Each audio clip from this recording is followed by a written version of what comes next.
Something I never hear people talk about is being chronically happy. We talk about depression and mental health, but we don't talk about being chronically happy. Now, what is chronically happiness? It's just a buildup over time. Like you're just stacking happiness on top of happiness until you get to a point where you could have a bad moment, but you're not going to have a bad day, right?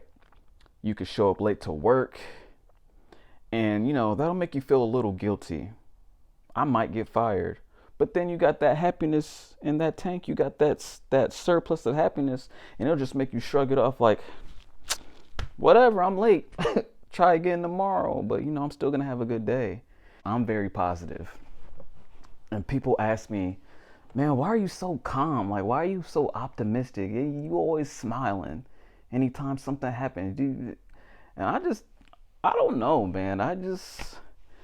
When I was a little kid, I think I was in middle school, high school. Between middle and high school, I battled depression. We didn't even have a word for it back then. We didn't even talk about mental health. When we talked about mental health, it meant somebody was crazy.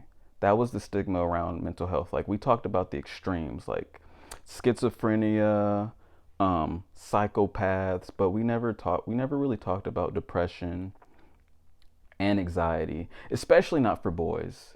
If you were a boy and you talked about that stuff, you were being soft, right?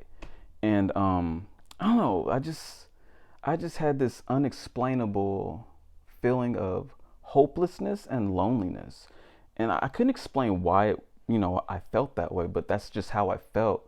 And I would talk to the adults at the time about it, and nothing against my parents or the people who were there, but I don't think we had the resources that we have now to really. We didn't have an understanding of depression and anxiety, and like I think adults have the habit of assuming children can't experience stress and depression the way an adult could because they're not dealing with adult things. But different experiences doesn't equal different reactions, if that makes sense. Like a kid could get an F on a report card, right? And that could be the equivalent to me losing my job off the fly. They don't have to deal with bills or anything, but they still have a consequence depending on the household, and that can cause stress. And so, I reached out to adults at the time, and I got called sensitive. I would be told I was being insensitive, and adults being adults, not understanding stress and anxiety from a child's point of view. They just wrote me off as being extra, basically. And eventually, I stopped reaching out because it wasn't working. And so I was silently dealing with depression on and off for years until like I hit my peak. I tried to take my life when I think I was 17 or 18, failed. And in those moments of feeling like I was gonna die, I realized that I wanted to live, but I didn't want to be sad and hopeless anymore. I wanted that to be gone. And so, thankfully I failed at, trying to take my life. And that just kind of gave me the motivation I needed to really find out what happiness means to me and like what it is. How can I get it? I read books, I read stuff online, like months. I just did months of research until, I found things that helped me. And for me, what really helps me to get myself out of those depressive states is music, singing, and laughing. So like today, I'll look at memes. I sing in my car. Like I don't care who's watching. I sing. I'll be blasting it too. I'll post some videos. But I've been doing that since I was 17. And so I'm 31 right now. So you got over 10 years of me building up happy habits. So now it's like I rarely have bad moments. Like now, don't get me wrong. I do, I get depressed, I get stressed out like anybody else, but I feel like I bring myself out of it very fast. Like, I don't know.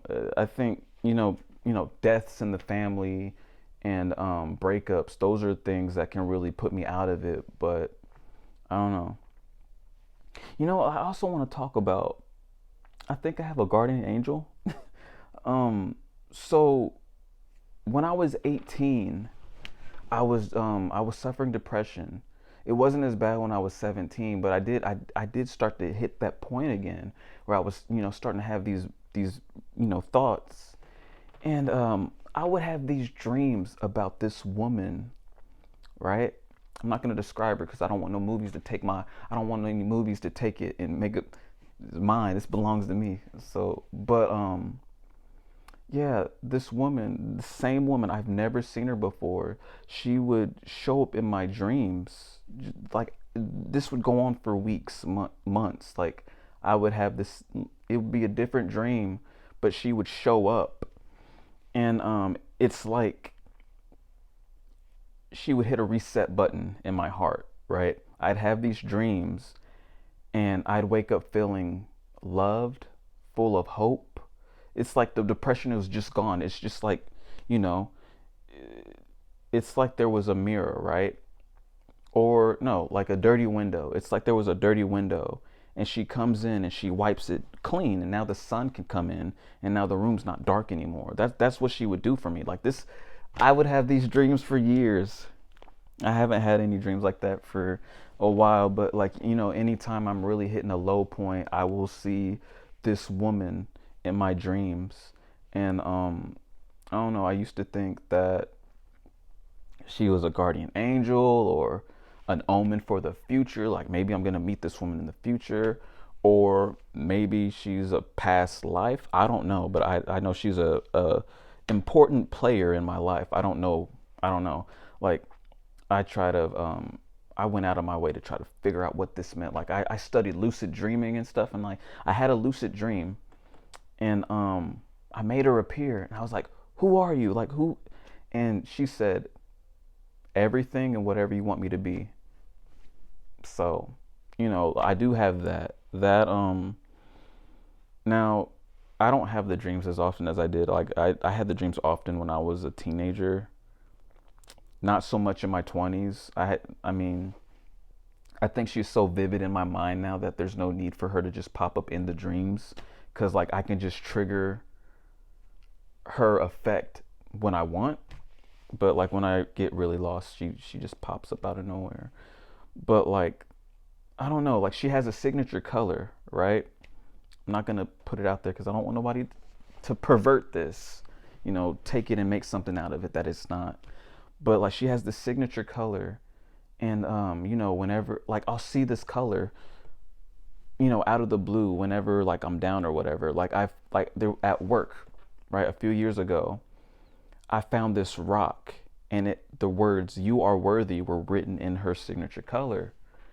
And I was like, nobody in the world would catch that message but me, Now somebody could catch the "You are worthy," you know, and it still means something. But the fact that it was in that color at that point in time, and I'm the one that found it, it's too much. It's too much to be a coincidence. So I don't know. I also have a guardian angel that, when I hit my low, low, low point, she comes and rescues me from me. But for the most part, those other things that I mentioned, those are things that I do. Laugh, sing. What was the other one? And laugh and sing. I don't know. What was the other one? It's not dance. I know I don't dance. Like I don't know. I don't know the other one, but like it's in the video. But yeah, chronically happy. I could be having the worst day, and I pull myself out of it. So what are some things that you guys do?